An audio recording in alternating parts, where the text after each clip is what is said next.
تحولات تاجیکستان و جهان را از استودیوی مرکزی رادیو آزادی از شهر پراگ تقدیم میکنیم. شعله گلخوجه هستم. سلام. در برنامه خبری 8 اوگوست این موضوع را داره.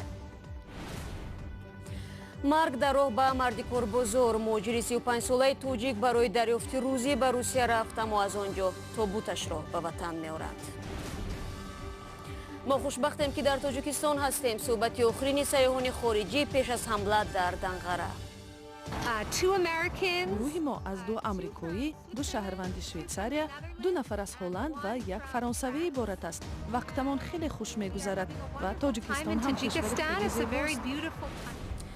و زنان نشمند توجیک نیازمند کمک هستند، نه جزا و تحقیر، نگرانی مقامات و درد دل معتادان. Я компания посчитаем, потом хотел предлагать канал. Бахать попробовать канал. Я год. Вам хотел рад. یک مهاجر 35 ساله توجیک در پی صدمه автомобیلی در روسیه هلاک شد. مقامات میگویند شهرافگن استان قولوف در راه به مردیکور بزرگ بود. حادثه بعد از ظهر 7 اوگوست در شهرهای یاروسلاوسکی در شمال شرق مسکو رخ داده است. در نمایندگی خدمات مهاجرت تاجیکستان در روسیه گفتند تحقیق حادثه از جانب بازرسی دولتی автомобیلی شروع شده است. مقامات میگویند مهاجر هلاک شده توجیک ساکن شهر کولو بود.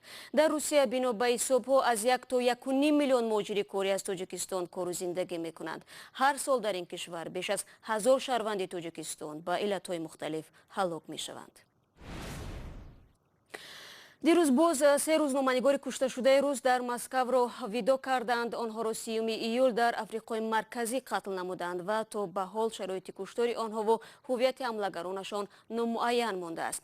طبق بعضی خبرها روزنامه‌نگاران با هدف آماده کردن فیلم مستند درباره شرکت خصوصی نظامی واگنر به آن کشور رفته بودند. تایری سفر موضوع را ادامه می‌دهد. روز سه‌شنبه در مسکو 3 روزنامه‌نگار روس اورخان جمال، الکساندر استورگویف و کریل راچنکو را که در جمهوری آفریقای مرکزی کشته شدند دفن کردند. مراسم ویدا با جمال در مسجد جامع پایتخت روسیه دایر گردید. همه زندگی او کارنمایی است. مبارزه به خاطر عدالت، ضد ظلم و ستم، ضد دروغ، ضد بی‌عدالتی. او همیشه به کمک آنهای میشتافت که ضعیف بودند. دائم از آنهای جانبداری میکرد که در روبروی خطر و زیر فشار قرار داشتند. جمال در بخش مسلمانی آرامگاه خوانسکای به خاک سپرده شد. با رادچنکو در سردخانه رقم 1 ساریتسینا و با راسترگویف در تالار مراسم های آرامگاه تریکور ویدا کردند. روزنامه‌نگاران روس در نزدیکی شهر سیبیوی جمهوری آفریقای مرکزی به هلاکت رسیدند. طبق فرضیه اساسی تفتیشات آنها را با هدف غارت کشتند. روزنامه‌نگاران با خود چند هزار دلار و تجهیزات گرانبهای نوار برداری داشتند. همچنین حمله میتواند به فعالیت کسبی روزنامه‌نگاران مربوط باشد. تخمین می‌رود که جمال، رادچنکو و راستورگویف برای نواربرداری فیلم درباره دستنشانده گروه واگنر که نزدیک به کرملین دانسته می‌شود به آفریقا رفتند. مسکو این را رد می‌کند. به گفته دیپلمات‌ها در آفریقای مرکزی با درخواست مقامات رسما 170 مربی روس و تنها 5 نظامی قرار دارند. رو می‌ریم با موضوعهای دیگر. رادیو آزادی نواری نادری صحبت سیاحان خارجی را دریافت کرد که 1 روز پیش از کشتار بیرحمانه آنها در شهرهای دوشنبه کلوب ثبت شده است. روز 28 ایول این گروه 7 نفره در یک باغ در ولایت ختلان کنار هم نشستند. در صحبت ویدیویی آنها از تاجیکستان وصف نمودند و همگی بعد چند ساعت دیگر آنها را حمله مدهش انتظار بود. 1 روز پیش از حمله مرگباری که مسئولیت آن را دهشت افکنهای جهادی بر دوش گرفتند، گروه سیاحان خارجی در یک باغ دهه مهرآباد ناحیه واسع تاجیکستان خیمه زد. تا آن زمان جفت آمریکایی لارن گیاهگن و جی آستین هزارها کیلومتر راههای افریقا و اروپا را طی کرده بودند. سلام، ما 7 دوچرخه سوار در تاجیکستان سیاحت داریم. ما در راه شناس شدیم. گروه ما از 2 آمریکایی، 2 شهروند شویتساریا، 2 نفر از هلند و 1 فرانسوی عبارت است. وقتمان خیلی خوش می‌گذرد و تاجیکستان هم کشور خیلی زیباست.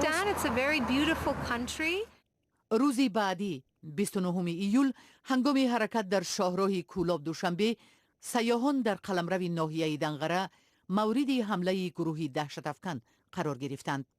تروریستان نخست سیاحان دوچرخه سوار را با ماشین پخش کردند و سپس با کارد و تبر زدند. در نتیجه 4 نفر کشته شد و 2 نفر دیگر به شفاخانه انتقال یافت. نفری هفتم از گروه کمی دیر مانده بود و از این رو جان به سلامت برد. و اما برمیگردیم به یک روز پیش به باغ دهه مهرآباد ناحیه واسه. جی اوستین کمی به زبان روسی نیز حرف میزد و مهر و محبتش به تاجیکستان را پنهان نمی داشت.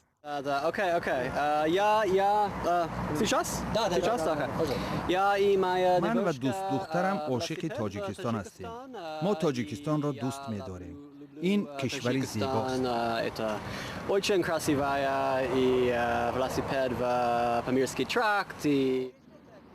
میزبان سیاحان به یاد می آورد که مهمانانش از کمپوت یا آب میوه سیبی بیهی حلاوت بردند. وقتی که سیاحان با همین شورای دوشنبه کلوب میگذشتند، انا باغ ما در نزد همین شورا است.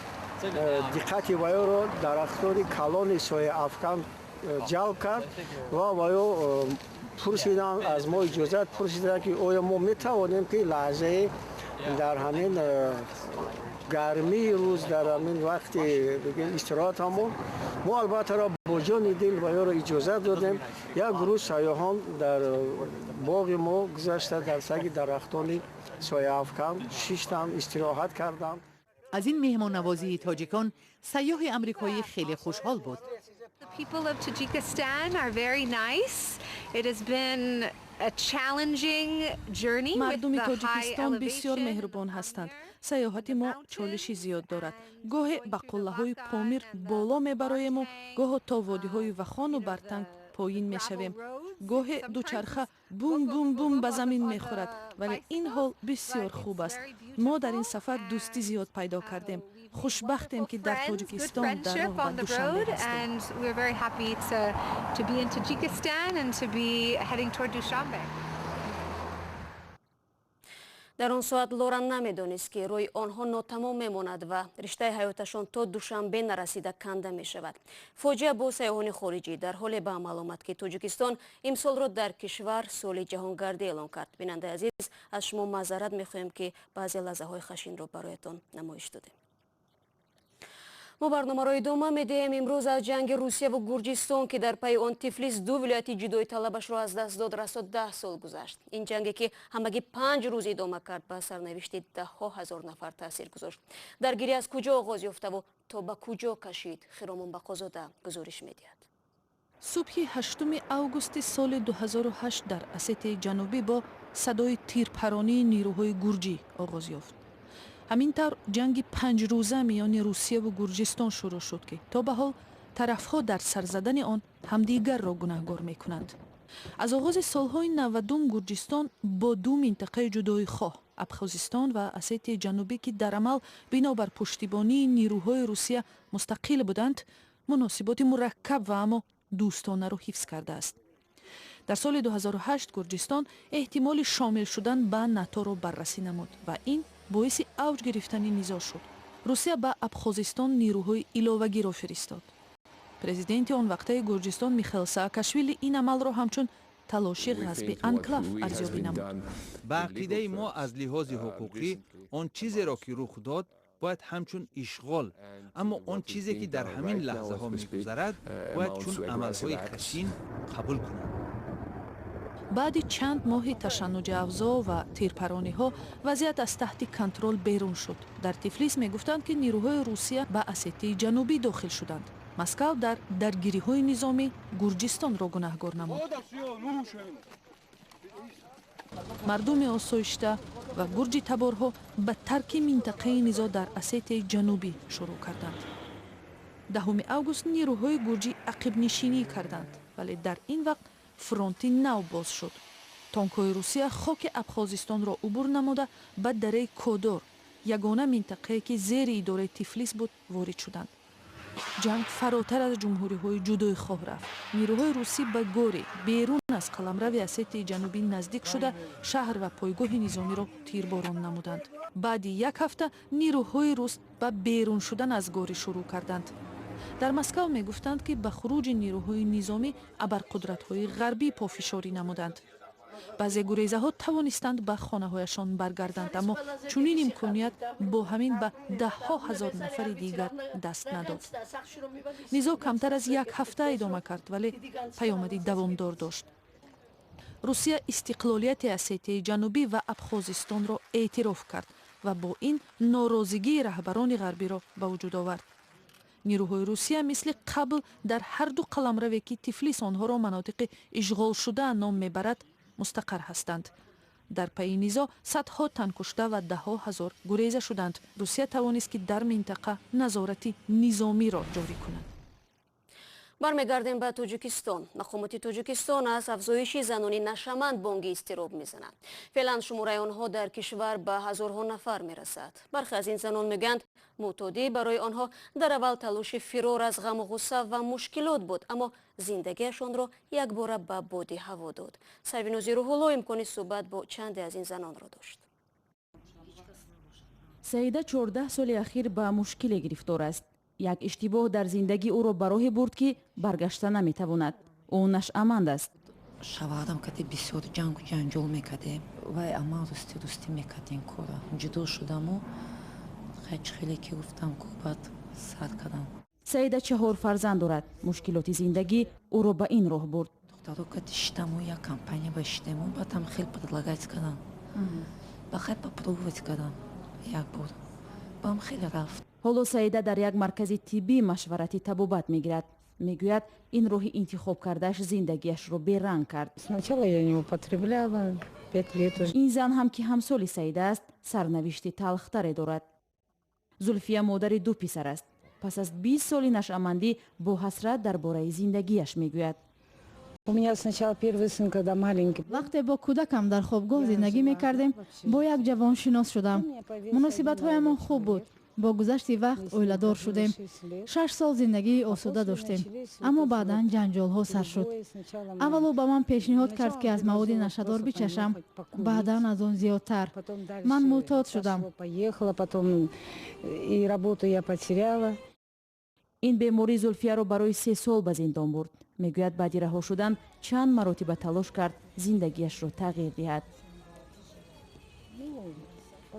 хостам зиндагиамро ба назм дарорам. кӯдакамро аз хона интернат гирифтам, ба мактаб додам.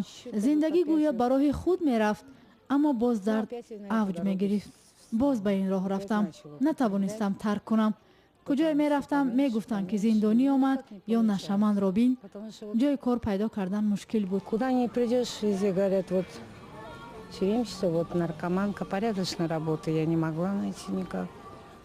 ботир золимов солҳост ки бо занони нашъаманд кор мебарад.